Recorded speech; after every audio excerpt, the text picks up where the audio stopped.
salamat na mayroong mga ating mga kapatid na pinakasama muli sa Shera, Kuya Anton, Sila Quezon, Kuya na Panginoon. Okay? Kapag usapang pangkulusugan, napakahalaga nito sa atin, di ba? Yung health, kailangan mapanatili natin ang mabuting kalusugan to maintain our healthy diet. Iba't ibang style ng diet, di ba?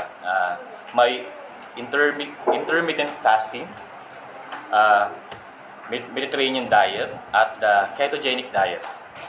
Meron pang veganism, puro gulay lang kinakain. At sa carnivore diet, puro meat lang. At saka meron pang paleo diet. Meron pang dessert with breakfast diet. At kung ano-anong diet pa. Pag walang epekto ang diet, kumbaga diet na lang. Wala nang pag-asa. Tigilan natin diet na to. Diet na lang. Ang iba, tingin nila sa payat ay healthy. Kasi diba, healthy siya kasi payat siya. Ang iba naman, pag medyo malaki yung katawan, healthy pa rin, di ba? Healthy pa rin. Ano ba talaga yung healthy sa tingin natin? Pag payat, pag medyo malaki, matakaw daw. Pag payat diet, pag medyo malaki, matakaw. Tingin nila. Ganun ba yun? Ang iba, para mapanatili ang kanilang health, sabi nila, ay base your meals on a higher fiber or starchy carbohydrates food. Eat lots of fruit and vegetables. Eat more fish, including a portion of oil fish. Cut down on saturated fat and sugar. And eat less salt o yung maalat. No more than 6 grams a day for adults. Get active and be a healthy weight. Do not go thirsty. And do not skip breakfast. Pero pagdating sa usapang spiritual na kalusugan natin, ito ba'y nag-isipan tayo kung paano ma-keep o ma-maintain yung healthy spiritual life natin? Pinag-iisipan ba natin yun? Tayo ba ay nag-iisip din ng mga bagay na sa ganun, sa spiritual health? Sa ating talata sa Jude ay tayo ay mapaalalahanan sa ating pananampalataya at sa pag-ibig ng Diyos. Napakahalaga ito dahil depensa ito sa mundong ito. Kumbaga hindi na siya depensa or health ng spiritual mo, kundi depensa rin sa mga false doctrine, false teaching, false prophets, false teachers ng mundong ito na pwedeng makapagbagsak ng iyong kalusugang spiritual. Samahan niyo akong basahin ng Jude 1 verses 17 to 23. Jude 1, 17 to 23. Sabi dito, but you must remember, beloved, the predictions of the apostles of our Lord Jesus Christ. They said to you, in the last time, there will be scoffers, following their own ungodly passions. It is these who cause divisions, worldly people, devoid of the Spirit.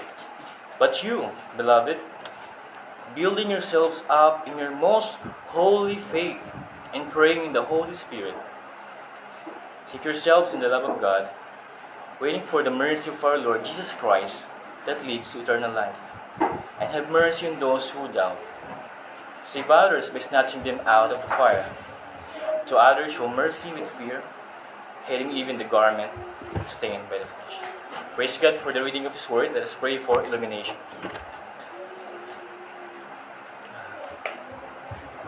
Panginoon Diyos na Ama, kayo na malapit sa iyo, Panginoon. Kayo po ay nagpupuli, Panginoon, sa aming salita ninyo, sa yung salita na aming may lumin, Panginoon. We pray for wisdom, Panginoon.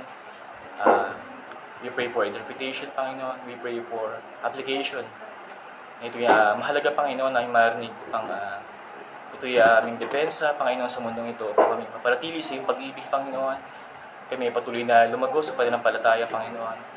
At ang iba, Panginoon Diyos, ay na-remind namin sa kanilang faith na deliver one sa kanila, Panginoon. So, pray in Jesus' name. Amen. Meron tayong 3 points ngayong araw at ito'y pa-question. Pa-question yung points natin. Una, what is your mindset? What is your mindset? Sa verses 17 to 19. At pangalawa, how is your growth? How is your growth? Verse 20. At pangatlo, where are you now? Where are you now? In verses 23 to 21 to 23. Verses 21 to 23. Na nakarang preaching tayo ay nagdaan sa historical warnings about false teachers. At tayo naman ay nasa apostolic warnings naman sa kanilang prediction patungkol sa scoffers, which is the false teachers and apostates. Ito ay contrast ni Jude sa ginagawa ng apostates, na ito ay dapat nating gawin sa mga taong pinaglalaban ang pananampalataya sa gitna ng kahirapan. Ito din ang magiging depensa ng isang mananampalataya sa mga kabulaanan. Sa mga katanungan natin kung paano manindigan ang sa ating pananampalataya, ito ay sasagutin ng talata at maaari natin gamitin maging sa ating pakikipaglaban o contending in our most holy faith. Kung ang mga apostates na tumalikod sa kanilang paniniwala, tayo ay dapat manatili sa ating paniniwala. Ating hanapin sa ating talata ang mga katotohanan mag-iingat sa ating hanggang sa pagbabalik na ating Panginoong Jesus. So sa ating unang point, what is your mindset?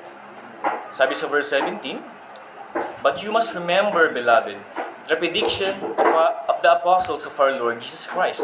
They said to you, in the last time there will be scoffers, following their own ungodly passions. It is these who cause divisions, worldly people devoid of the Spirit." Sabi dito, remember the predictions. Remember the predictions.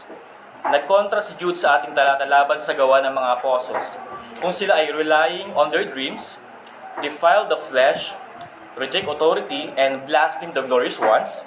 At sabi sa verse 4, "For certain people have crept in unnoticed, who long ago were designated for this condemnation, ungodly people, who pervert the grace of our God into sensuality and deny our only Master and Lord, Jesus Christ." Pero dito, Jude exhorts us na you must remember or recall. Sa Greek, recall means na alam na nila ito. Kumbaga alam na ng mga mananampalataya yung katotohanan na narinig nila. Na si Jude ay nirecall lang nila ito. Kumbaga alalahanin nyo ito. Na ipinapaalala lang niya sa mga mananampalataya. Ang remember or recall ay isa sa 4 na imperatives na mayroon tayo sa ating 7 verses ngayon. Ito ay nasa passive voice, na ibig sabihin ay Jude eagerly reminds us to remember, recall, meditate sa pananampalatayang ibinigay sa atin. Dito ay ginagawa ni Jude ang kanyang trabaho bilang servant of Christ. Sabi nga sa verse 1, na I am a servant of Christ. Na hindi niya sinabi, I am a brother of Christ. Sabi niya, servant. Bilang isang alipin ni Kristo, kailangan niya ring paalalahanan ng kanyang mga kapwa alipin, the beloveds. Tayo ay may responsibilidad na paalalahanan ng ating mga kapatid na nakakalimot sa pananampalataya. Ito sana ay maging burden mo.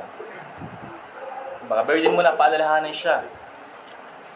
Sabi sa Jude verse 3, "Beloved, although I was very eager to write to you about our common salvation, I found it necessary to write appealing to you to contend for the faith that was once for all delivered to the saints." Kumbaga isang beses lang ito binigay. Kaya pwede mo itong, makalimutan. Kaya si Jude ay lagi nagpapaalala. Kahit sa last na book natin kay Peter, di ba? Lagi siya nag-remind sa kanyang mga kapatid sa pananampalataya. Kasi nga ito'y delivered once. Kaya mahalaga na mayroon tong repetition. Na alalahanin nyo ang katotohanan na narinig ninyo. Wala sa mga apostol na nagmula sa ating Panginoon sa Kristo. Kaya sabi niya, remember the predictions. Remember the predictions. Sa ating pag-contend o pagkibaka, kailangan mong alalahanin ang pananampalatayang ipinagkatiwala sa iyo at ipinagkatiwala sa iba. Prone tayo sa pagkalimot o minsan pa nga ay talagang bitawan na. Diba? Nawala na talaga, hindi na makabalik, nakalimutan na. Kaya kailangan natin ang mga ganitong paalala. Sabi nga sa yung show ni Charo Santos na, yung maalala mo kaya, di ba? Kung saan ay kailangan mong hulaan ang title, di ba? Pag nahulaan mo yung title, may prize ka. Send to 2366, di ba? Unahan yun, ano? Di ba? Doon, kailangan mong bantayan yung bawat eksena. Di ba? Pahinga mo lang, commercial, di ba? Kasi pag may na-skip ka na eksena ron, o pwedeng bagay, di ba? Sing-sing, or bag. Kasi minsan yung title, di ba? Ang bag, ang sing-sing, ang hikaw, di ba? Kailangan yung bawat scene, tandaan mo, mayroon, yun. So, ganun din.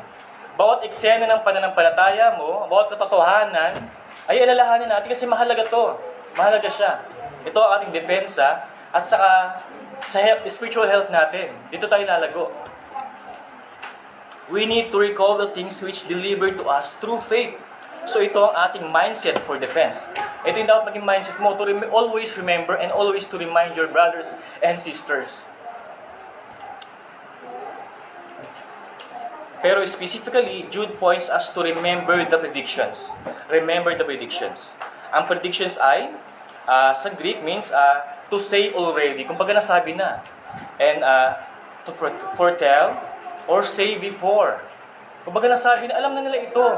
Kaya wala sila may dadailan.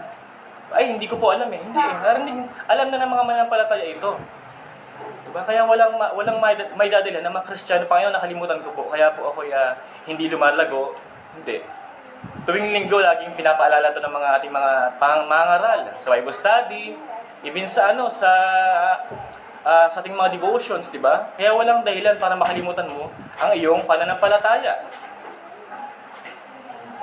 Sa Tagalog ay hula. Pero, nakikita natin ang mga hulang ito ay naganap na. Naganap na, di ba? Sa preaching ni Pastor Enric nakarang linggo, ang dami niyang mga historical warnings, di ba? Sodoma at Gomorrah, si Michael, nag-contend sa kanyang faith, yung mga Israelites, nagrebelde sila, kaya napahamak sila. Kumbaga daming historical warnings. Ngayon naman, apostolic warnings naman. Sabi na ni Jude, remember the predictions of the apostles of our Lord Jesus Christ. Kaya, hinahalin tulad niya ang mga historical apostates at mga apostates sa kanilang konteksto. Sabi niya, these peoples are the same manner, di ba? The same manner. At sabi niya, in the last time. Ito na yun, kumbaga, ngayong panahon, ngayong mga huling araw, in the last time, nandiyan na ang mga nandiyan na yung mga apostates, nandiyan na yung mga false teachers, nandiyan na sila. At sabi pa nga ni Jude, diba, kasama niyo na sila. Even sa inyong pagkasalo-salo, kasama niyo na sila. Crept unnoticed, diba? Hindi niyo alam. At si Jude ay kinukuha niya si Peter dito. Sabi niya, remember the predictions of the apostles. Ito kinuquote niya si Peter. Sabi sa 1 Peter chapter 3 verse 2, that you should remember the predictions of the holy prophets and the commandment of the Lord and Savior through your apostles. Knowing this, first of all, the scoffers will come in the last days with scoffing, following their own sinful desires. Ito na yung apostolic predictions. Talagang naganap na. Kasama niyo sila. Halos parehas na ang sulat nila. Kung mapapansin din natin sa past verses ni Jude, kinuot niya di ba yung Old Testament na examples na yung Sodoma at Gomorrah, yung pag-content ni Michael. Pero ngayon, he quote New Testament, which is the letter of Peter. Dahil both of the predictions comes from the Lord at worthy to remember at meditate. Hindi dapat palampasin itong mga predictions na to. Itong letter ni Jude, kahit maikli ito, napakalaga nito. Ito yung warning, di ba? Imbis na sumulat siya about the common salvation, di ba? I was eager to write to you about our common salvation, pero nag-skip siya. Hindi. Napansin ko na marami ng mga kabulalaan na nangyari dyan. Marami ng mga false teachings dyan. Kaya ito, change team tayo. How to fight false teachers and false prophets and how to expose them. Ito na. Kasi nga, hindi lang buhay mo nakasalalay, kundi kaluluwa mo. Kaluluwa yung nakasalalay dito. Hindi yung kung ano man meron ka, kundi yung mismong kaluluwa mo ang nakasalalay dito. At napakatibay na sanggalang sa false teachers at di lang defense. Hindi lang siya defense, mga kapatid. Ito yung offense din. Dahil lang ito yung katotohanan na ito ay sword of truth. Hindi lang siya shield of faith, kundi sword of truth. Sabi sa Ephesians chapter 6 verse 17. At ang predictions na ito ay God-breathed, kahit terms of judgment and grace. Ito hiningihan ng Diyos, mga kapatid. Kaya worthy to remember and worthy to meditate araw-araw. Huwag niyong palampasin ang salita ng Diyos. At sabi sa 2 Timothy chapter 3, verses 16 to 17, all Scripture is God-breathed and is useful for teaching, rebuking, correcting, and training in righteousness, so that the servant of God may be thoroughly equipped for every good work. At Jude points us to predictions of the apostles. Predictions of the apostles. Ito ay napakalaking kaibahan sa prediction ng false teachers sa apostles. Diba? Ano bang predictions ng mga false teachers? Diba? Hindi pa dumarating si Kristo. Ano na ang gagawin natin? Diba? Hindi totoo yung hindi totoo yung judgment. Diba? Ang totoo ay yung mga nangyari noong unang panahon, yung baha ni Noah, gawa lang ng nature yun. Kumbaga para lang ma-form yung mga islands, mahiwala yung mga magkaroon ng itsura yung ma-form yung earth. At saka yung pagdating ni Kristo, judgment, divine judgment, hindi yun totoo. Iba yung kanilang mga predictions. False teachers depend on themselves. Sabi sa Jude verse 8, yet in like manner, these people also, relying on their dreams, defile the flesh, reject authority, and blaspheme the glorious ones. They are relying on their dreams. They are not relying on the Holy Spirit. Diba? Nakadepende sila sa kanilang mga panaginip, sa kanilang mga hula. Kumbaga hindi siya reliable. Pero ang mga apostol, dito, diba? Ang mga apostol ay galing sa prophetic word. Sabi sa 2 Peter chapter 1, verses 9 to 21, sabi dito, and we have the prophetic word, sabi ni Peter, more fully confirmed. More fully confirmed. To which you will do well pay attention, as to a lamp shining in a dark place, until the day dawns and the morning star rises in your hearts. Knowing this first of all, that no prophecy of Scripture comes from someone's own interpretation. For no prophecy was ever produced by the will of man, but men spoke from God as they were carried along by the Holy Spirit. Please note, they were carried along by the Holy Spirit. At yung apostates na yun, yung mga false teachers ay carried by themselves. They are relying on their dreams. Napakalaki ng kaibahan. False teachers are devoid in spirit. Kumbaga wala sa kanilang banal na spirito. But the apostles are carried along by the Holy Spirit. And the apostles are gifted leaders. They are gifted leaders. A gift for the church. They are gift for the church. Si Kristo ang ulo ng iglesia. At ito ay administrated by godly leaders upang pangunahan ng kanyang mga taong pinili. Sabi ni Paul sa 1 Thessalonians chapter 5, verse 12 to 13. Sabi ni Paul, we ask you, brothers, to respect those who labor among you and are over you in the Lord and admonish you, and to esteem them very highly in love because of their work. Be at peace among yourselves. At sa Hebrews chapter 13, verse 7, remember you leaders, those who spoke to you the word of God. Consider the outcome of their way of life and imitate their faith.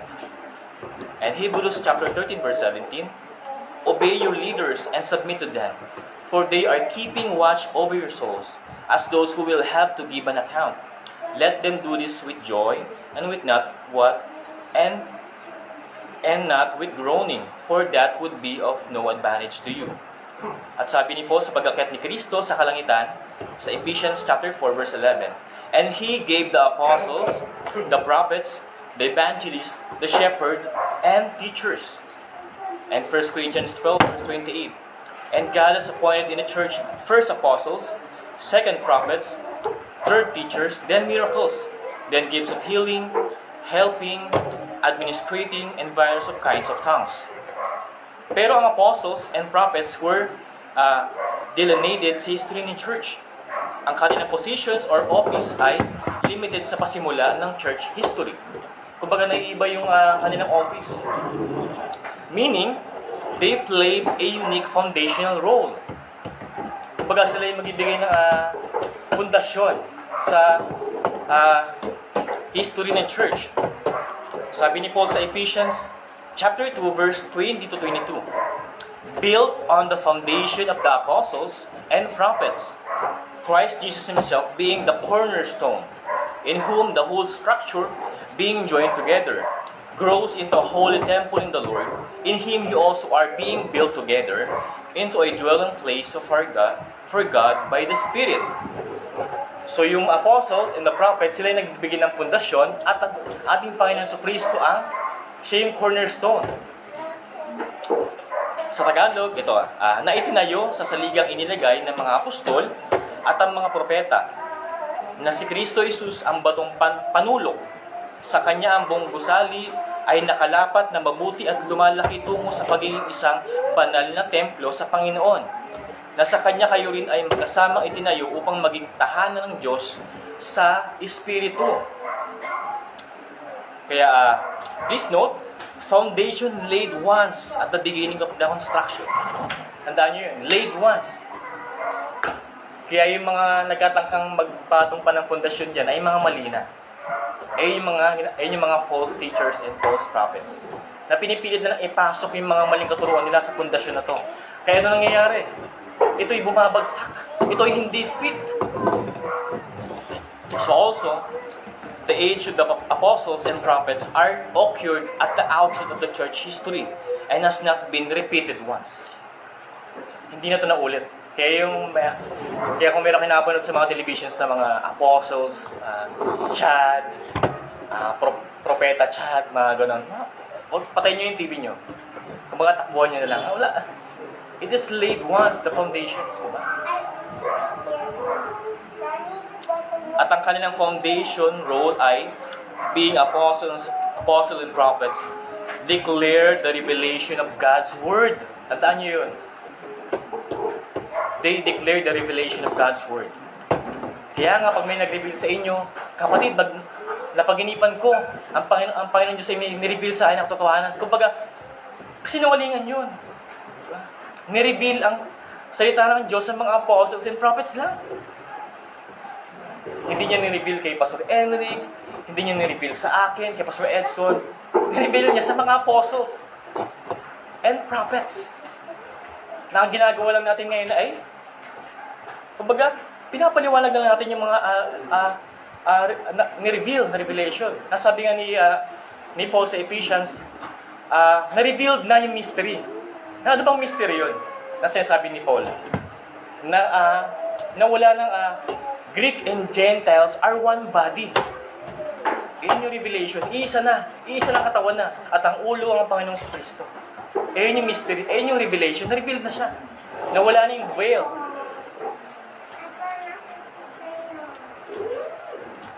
At sabi sa Ephesians chapter 3 verse 5, which was not made known to the sons of men in other generation, as it has now been revealed to his holy apostles and prophets by the Spirit.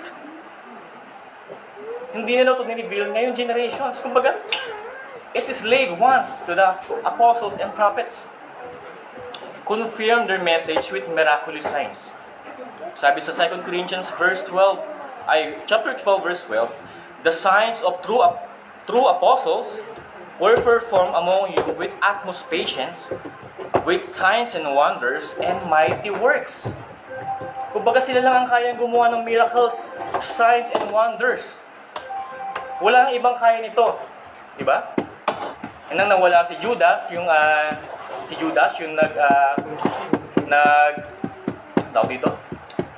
nagkanulo kay sa ating Panginoon Kristo, pumalit sa kanya si Matias. Pumalit kay Judas. Tapos ang huling apostle ay sino? Si Paul. Diba? Si Paul lang ang pinakahuling apostol. Walang sumunod mga kapatid. Wala na. Si Paul ang huling apostol. Subsequent generations of the church been built on revelatory foundation laid by the apostles and prophets in the writing of the New Testament. Nasabi nga ni Peter na, and we have the prophetic word which more fully confirmed, and we are carried by the Holy Spirit. Kaya ang tanging paniwalaan nyo lang, ang tanging i-build nyo ang inyong foundation ay sa prophetic word. Remember the predictions. Kaya sabi ni Jude, remember the predictions. Kasi ito yung pundasyon na nilagay ng mga apostol. Wala ka nang ibang dapat katayuan ng iyong pundasyon o i-build yung sarili, kundi sa pundasyon na binigay ng mga apostol. Okay? Other groups, evangelists, pastors, teachers continue to build on that foundation throughout church history and fervently proclaiming the gospel of grace and faithfully preaching the word of truth. Kapag ginagawa na ng mga mangarang na yun, ay pumapatong lang sa pundasyon na to. Kasi nga, matibay siya. At ang Panginoon sa Kristo ang cornerstone. Ay yung pinakamahalaga doon, ang Panginoon sa Kristo ang cornerstone. Kaya kung kayo ay pupunta sa isang church para magsimba, tanongin niyo muna ang mga ngaral doon. Saan mo binibuild ang iyong foundation? At sino yung cornerstone? Dapat ang Panginoon sa Kristo. Kasi baka ibang foundation yun. Baka iyon ay putik. Yun ay buhangin ng madaling matumba. Na yun ay salita dapat ng Panginoong Kristo. Kaya sabi nga ni Paul kay Timothy, sa 2 Timothy chapter 4 verses 1 to 5, I charge you in the presence of God and Christ Jesus, who is to judge the living and the dead, and by his appearing in his kingdom, preach the word, be ready in season and out of season, reprove, rebuke, and exhort, with complete patience and teaching. For the time is coming when people will not endure sound teaching, but having itching ears, they will accumulate for themselves teachers to suit their own passions, and will turn away from listening to the truth and wander off into myths. As for you, always be sober-minded, endure suffering, do the work of the evangelist, fulfill your ministry. So what is your mindset? Nasagot na ba ang ating unang puntos? What is your mindset? Remember your most holy faith. At sinasabi ni Jude, depend only on the prophetic word of God. Remember na tayo ay builded and protected by these foundations. Kaya palaga natin yung mga ating mga narinig tuwing linggo ng sitahan ng Diyos. Dahil iyon ang bibigay sa atin ng tibay at pagbibigay ng ating sustansya sa ating spiritual health. At pangalawa, na tanong, at pangalawang puntos, how is your growth? Kamusta na? Kamusta na yung ating paglago sa ating spiritual na kalusugan? Sabi sa verse 20, but you, beloved, building yourselves up in your most holy faith, in praying in the Holy Spirit. Nag-contrast ulit si Jude sa verse 19, na these men cause divisions. Yung mga false prophets and false teachers, they cause divisions because of their false doctrine. They cause divisions because of their false doctrine. Sabi ni MacArthur, some people say that doctrine divides. Yes, it divides error from truth. Tama nga naman, di ba? Naiiwala yung mali sa tama. Walang paglago labas sa doktrinang nagmumula sa biblikal na pangaral. Pero dito, Jude exhorts us, sabi niya, but you. Sa verse 19, yung mga apostates, pero sa verse 20, but you, building yourselves up in your most holy faith and praying in the Holy Spirit. Please note, sabi ni Jude na building ay nasa active. Means, active participle means na ito ay tuloy-tuloy na aktibidad ng mga for those who receive the faith which is delivered to the saints. Kumbaga, aktibong nilang ginagawa ito. Hindi ito yung paminsan-minsan lang. Ito'y tuloy-tuloy na aktibong gawain na we are building on the foundation laid once by the apostles, di ba? In literal sense, to make nearer to fullness or completion. Conceive of as constructing something further. Kumbaga, tinutuloy lang natin ang ating binubuo. Na ang foundation ay na-build na. At ang kailangan natin gawin dito ay mag-build din. Ikaw ba isa sa mga saints? Are you building yourself in your most holy faith? Practically speaking, studying the Word of God and learning to apply it. When we apply God's Word, we build in the foundation built by the apostles and prophets as si Kristo ang cornerstone. Sabi ni Paul sa mga Ephesians elders sa Acts chapter 20 verse 32. And now, I commend you to God and to the word of His grace, which is able to build you up and to give you the inheritance among all those who are sanctified. That which is able to build you up. At tanging word of His grace lamang ang magpapalago sa iyo sa simbahan. Hindi ito galing ng pastor o sa galing mo makinig. Dito lang ay sa word of grace. Ito lang ay sa word of grace. In-illustrate ni Jude ang mga false teachers sa verse 12. Sabi niya, "These are hidden reaps at your love feast. As they feast with you with fear, shepherds feeding themselves, waterless clouds, swept along by the winds, fruitless trees in late autumn, twice dead, uprooted." Pero tayo, we build on the foundation na napakatibay. Sila uprooted, twice dead, pero tayo nakatanim sa ating Panginoong Kristo. Pero Jude exhorts us to build yourselves in your most holy faith. Faith. Ang praise na most holy faith ay dito lang makikita kay Jude. Sa buong New Testament, sa Jude lang ito makikita. Yung gawin siya ng adjective na holy faith. Holy means separate or set apart. So the faith Jude exhorts us to is a faith that is distinguished, set apart. In the context of this letter, the faith Jude refers to is the faith which was once for all delivered to the saints. Na ito ay holy faith, saving faith. Gusto ni Jude na makita na ito ay iba.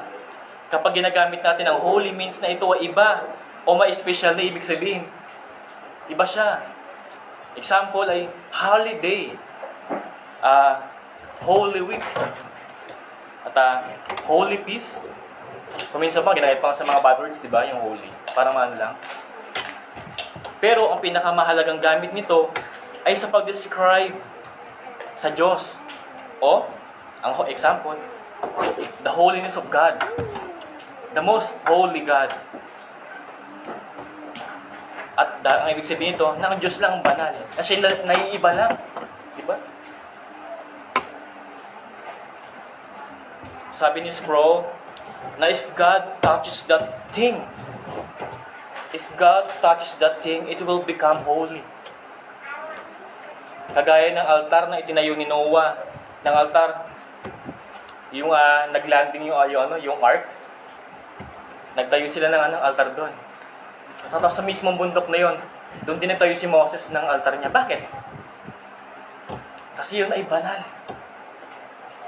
Yun ay hinawakan ng Panginoon. Kapag hinawakan ng Diyos, nagiging banal. At tayo din, di ba? Tayo ay nilipat ng Panginoon. Tayo set apart niya. We are called to be holy. Kaya tawag sa atin, tayo mga banal, we are saints. Kasabay na banal at makasalanan din. At ang faith na ito ay walang kasamang merit. Ephesians chapter 2 verse 20. Built on the foundation of the apostles and prophets, Christ Jesus Himself, the cornerstone. Kumbaga, ang built dito ay nasa divine passive.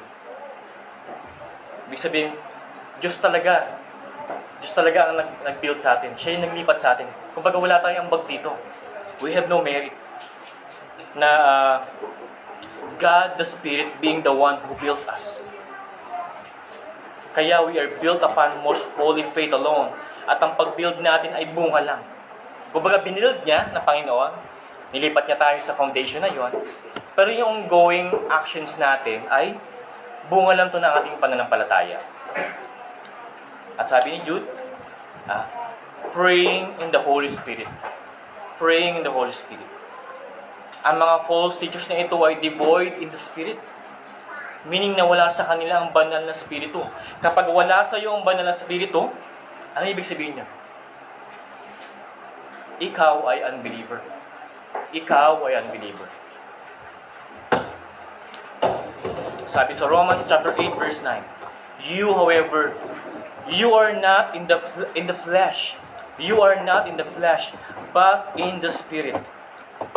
If in fact the Spirit of God dwells in you, anyone who does not have the Spirit of Christ does not belong to Him. Everyone does not have the Spirit of Christ does not belong to Him. Praying in the Holy Spirit ay hindi speak in tongues. Yung sinasabi ni Jude dito, hindi siya speak in tongues. Praying in the Holy Spirit. Ito ay praying in the harmony with the Holy Spirit.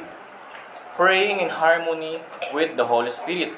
Nasabi ni Paul sa 1 Corinthians chapter 2 verse 13, and we impart in these words not taught by human wisdom, but taught by the Spirit, interpreting spiritual truths to those who are spiritual. Interpreting spiritual truths to those who are spiritual. At sa Romans 8 verses 26 to 27, likewise, the Spirit help us in our weakness, for we do not know what to pray for as we ought. But the Spirit Himself intercedes for us with groanings too deep for words. And He who searches hearts knows what is the mind of the Spirit, because the Spirit intercedes for the saints according to the will of God. The Spirit intercedes according to the will of God. Kumbaga, kung di mo kaya mag-pray, di mo lang sabihin mo, the Holy Spirit intercedes for you. Kaya sabi ni Jude, praying in the Holy Spirit. Praying in the Holy Spirit. Napakahalaga ito sa ating spiritual growth.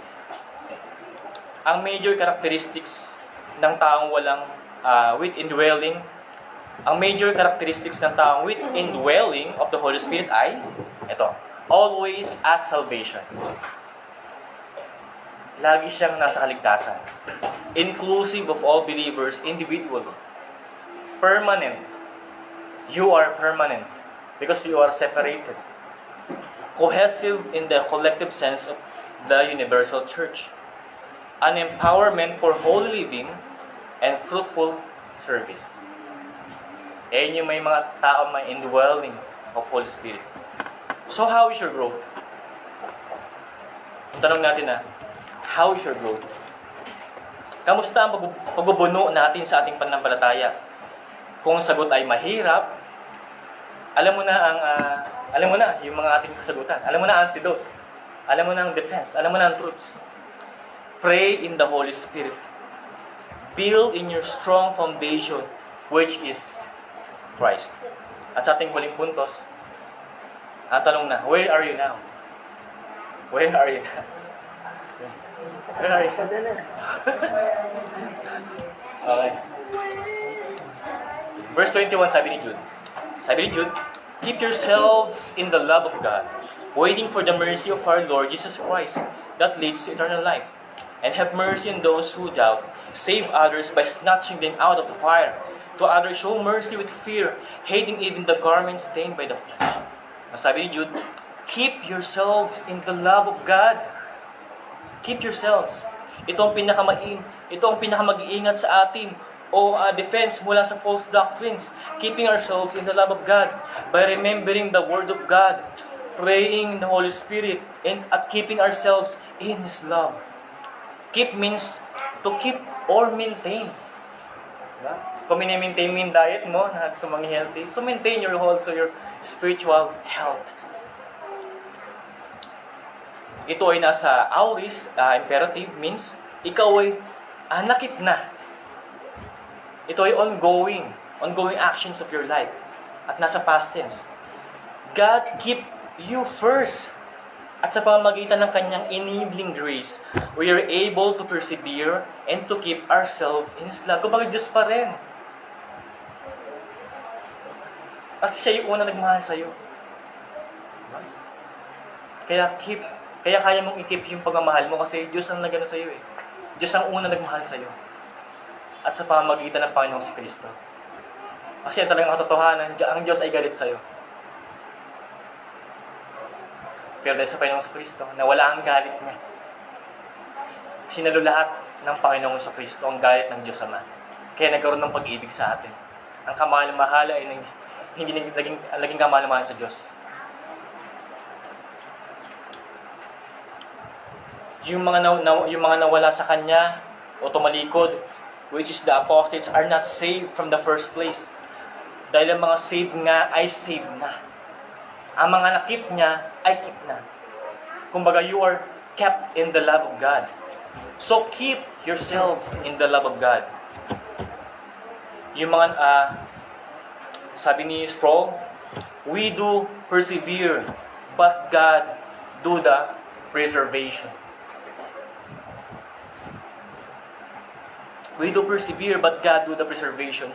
Siya pa rin nag-aano sa'yo, nag-iingat sa'yo. Baga nag-atsaga ka. Pero ang Panginoon Diyos pa rin ang bibigay siya ng lakas para makapagpatuloy ka. Sabi nga ni Paul sa 1 Corinthians chapter 13, verse 14, the grace of the Lord Jesus Christ and the love of God and the fellowship of the Holy Spirit be with you all. Be with you all. By the grace of God, we must keep in a certain state. Some state. Tayo ay nasa state of grace. Yung sa LBC, di ba? Yung sa Old Testament, they are the covenant of works. Para makuha nila yung promise na yon, kailangan nilang gawin muna yung works na yon. At pag nag-fail pa sila, meron pa silang parusa pa. Pero tapos na yun eh. Baga natupad na yung ginawa ni Kristo. Yung covenant of grace. Kumbaga, lahat ay grace na. Kahit hindi mo kaya, yung ginawa na ni Kristo para sa'yo. Lahat ay biyaya na sa pamagitan ng ating Panginoong Kristo. Na ang works ay bunga na lang ng ating salvation. Ang works ay bunga na lang ng ating salvation. Wala tayong merit dito. Keep our position bilang mga anak ng Diyos. At keep your activity natin, which is we live our lives for the glory of God in everything we do. At walang makapanatili sa pag-ibig ng Diyos kung wala tayo kay Kristo. Wala makapanatili sino man kung wala kay Kristo. Para ma-illustrate ko yung keep or maintain, basahin natin ang John chapter 15 verses 4 to 11. John chapter 15 verse 4 to 11. Ito yung pinakamagandang illustration ng keep, yung pananatili. Ito, sabi sa verse 4, sabi ng ating Panginoong Kristo, abide in me, and I abide in you. As the branch cannot bear fruit by itself, unless it abides in the vine. Neither can you, unless you abide in me. I am the vine, you are the branches. Whoever abides in me, and I in him, he it is that bears much fruit. For apart from me, you can do nothing. If anyone does not abide in me, he is thrown away like a branch and withers. And the branches are gathered, thrown into the fire and burned. If you abide in me, and my words abide in you, ask whatever you wish, and it will be done for you. By this my Father is glorified, that you bear much fruit, and so prove to be my disciples. As the Father has loved me, so have I loved you. Abide in my love. If you keep my commandments, you will abide in me. You will abide in my love, just as I have kept my Father's commandments, and abide in His love. These things I have spoken to you, that my joy may be in you, and that your joy may be full. So abide in Christ. Abide in Christ. Keep in the love of God. Keep in the love of Christ. At wala tayong merit sa ongoing keeping natin o abiding. It is only by grace alone, and faith alone, Christ alone, and for the glory of God alone. Sabi nga sa John chapter 10 verse 29, my Father who has given them to me is greater than all, and no one is able to snatch them out of the Father's hand. Nothing can snatch you out sa kamay ng Ama. At sabi pa ni Jude, patuloy natin ating puntos, waiting for the mercy of Christ. Waiting for the mercy of Christ. This means to wait, and the sense is to look forward. Ito ang ating inaasahan pa. Ang parousia. ang parusiya ng ating Panginoong Kristo. Ibig sabihin, the second coming of Christ. Yung face-to-face na ang kanyang parusiya. Nasabi niya tayo sa chapter 2, verse 13. Waiting for our blessed hope, the appearing of the glory of our great God and Savior, Jesus Christ. Nasa kanyang muling pagbabalik, face-to-face. At sabi ni Pedro sa kanyang ikalawang sulat, waiting for and hastening the coming of the day of God, because of which the heavens will set on fire and dissolve, and the heavenly bodies will melt as they burn. But according to His promise, we are waiting for the new heavens and new earth, which is righteousness dwells. Tayo ay tinawag dahil sa habag, at habag din ang ating pinapangarap. At dahil tayo ay nakararanas ng habag ng Panginoon o mercy, sabi ni Jude, have mercy. Have mercy to those who doubt. Have mercy to those who doubt. Ay ang mga kapatid nating nahihirapan, nag-aalinlangan sa kanilang kalalagayan sa pananampalataya. Huwag tayong mapagod sa pag-remind sa kanila sa pananampalatayang natanggap nila. Ang doubt ay napakadelikadong sitwasyon. Napakadelikado niyo mga kapatid. Ito ang ginamit ng dyablo sa hardin upang mahulog sa pagkakasala ang tao at mawala sa pag-ibig ng Diyos. Nagsimula ito sa pag-aalinlangan sa salita ng Diyos. Sabi ng dyablo kay Eva, totoo ba? Baka hindi naman. Is God said that? Mamatay ka ba talaga? Sinabi mo ng Diyos yan. Kaya sabi ni Eva, oo nga naman. Pwede kong kainin. Malaman ko lang naman ang katotohanan. Hindi naman ako mamamatay. Kasi, ang nasa isip niya, ito'y physical death. Pero mas matindi pa, ito'y spiritual death. Kumbaga nalayo sila sa pag-ibig ng Panginoon. At ang pinakamatindi pa, nagkaroon pa ng kasalanan.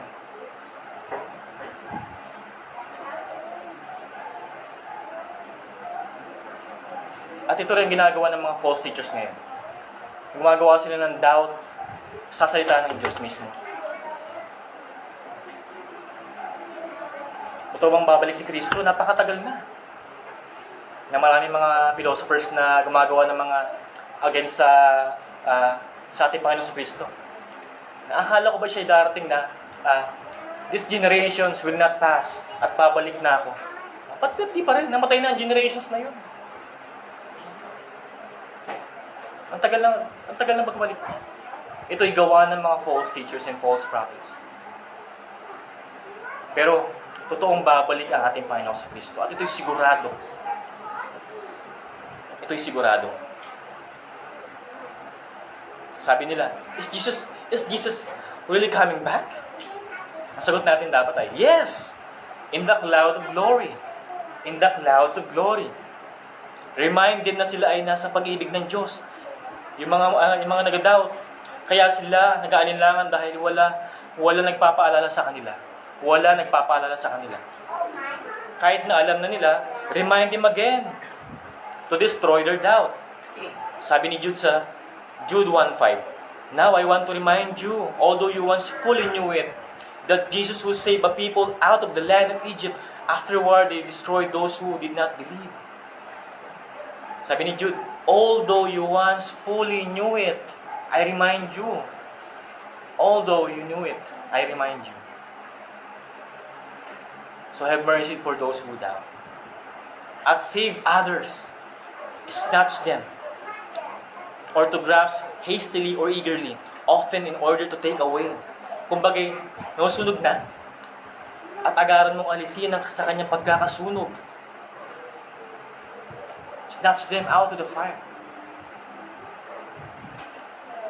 Sabi sa Amos chapter 4 verse 11, I overthrew some of you, as when God overthrew Sodom and Gomorrah, and you were as a brand plucked out of the burning. Yet you did not return to me, declares the Lord. Na para daw apoy, yung patpat na inilis ng Panginoon, para iligtas. Ito ay para daw kahoy ng sunog, inalis lang para hindi matupok. Ang sabi ni Pablo ay tayo ay naligtas sa apoy at sa pamamagitan din ng apoy. Sabi sa 1 Corinthians chapter 3 verse 15, If anyone's work is burned up, he will suffer loss, though himself will be saved, but only as through fire. At ang Diyos ay apoy na nakatutupo. At ang huli, to others, show mercy. Ito ang patunay na evangelism. Ito ang tunay na evangelism. We show mercy because we experience mercy. Walang saysay o epekto ang evangelism mo kung wala ang mercy ng Panginoon sa buhay mo. But show it with fear. Show mercy with fear. To show mercy with fear, una, na ikaw din ay prone to doubt. Prone to be stained by the flesh. At pangalawa, show mercy with fear sa Panginoon. Ipakita mo na ang Panginoon ay makapangyarihan. Na ikaw ay may paggalang at pagkatakot sa Diyos. Kapag hindi nakita sa iyo na may takot ka sa Panginoon, papaano nila makikita na ang Diyos ay makapangyarihan sa buhay mo? Ikaw pa din ang namusunod. Ipakita mo na ikaw ay may takot sa Panginoon Diyos. And also, show others with mercy, with hate. Hindi sa tao, kundi sa kasalanan ginagawa niya. Or hate their garments stained by the flesh. Pero ang Diyos ay galit sa kasalanan na araw-araw. Mabuti na lamang na nandyan ang habag ng ating Panginoong Kristo. Nasagot na ang mga ating katanungan, tatlo. Na ang ating panglasay, where are you now? Ang sagot, we are in the love of God. So keep yourself in the love of God.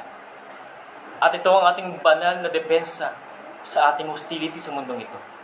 Hindi madali maging Kristiyano, pero masayang manatili sa pag-ibig ng Diyos.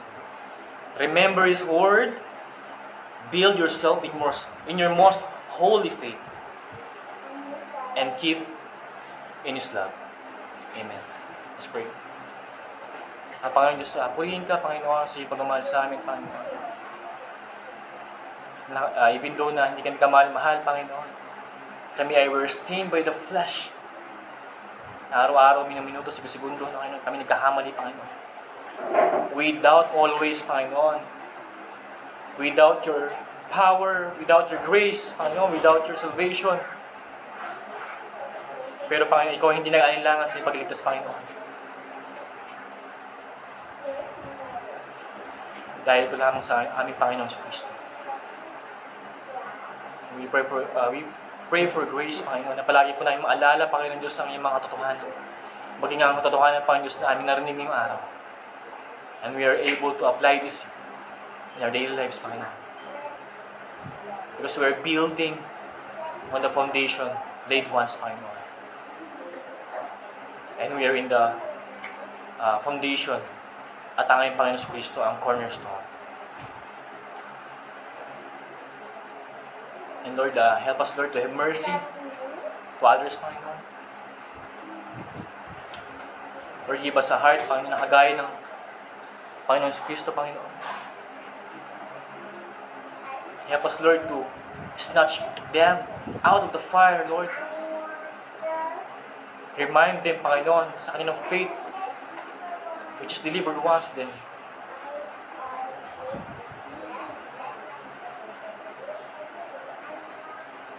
at sama-sama kami, Panginoon, na sama-sama kaming manatili sa iyong pag-ibig. At ang simbahan to, Panginoon, ay manatili sa iyong pagmamahal, Panginoon. At purihin ka sa iyong pangalan, sa iyong kabanalan, because you are holy, holy, holy God. Holy is your name. We worship your holiness, O God.